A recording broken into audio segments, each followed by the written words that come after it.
नमस्कार मंडळी, कसे आहात? मजेत ना? मजेतच राहा.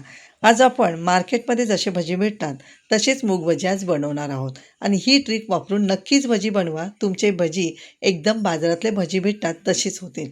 अर्धा तास डाळ भिजत ठेवली, थोडीशी डाळ बाजूला काढली, त्याच्यामध्येच मिरची, अद्रक, लसूण मिक्सर मागे पुढे करून क्रश करून घ्यायची. पाण्याचा वापर करायचा नाही. मसाला बनवण्यासाठी जिरं, काली मिरी, धणे आणि मिरची हलकेसे गरम करून कुटून घेतलं.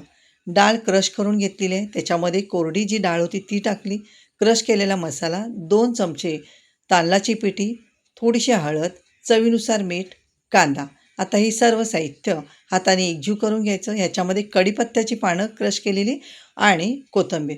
ह्याच्यामध्ये इनो, सोडा अजिबात वापरलेला नाही आहे.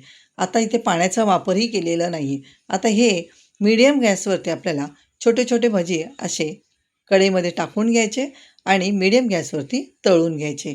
बाजारामध्ये मिळतात तसेच भजी आपण इथे तयार करणार आहोत. कारण जो मसाला वापरलेला आहे त्यामुळे ह्या भज्यांची चव सेम मार्केटच्या भज्यांसारखीच लागते. तेव्हा नक्कीच असे भजी तुम्ही करून बघा. वरून कुरकुरीत आणि आतून जाळीदार. व्हिडिओ आवडला तर लाईक शेअर करा. थँक्यू.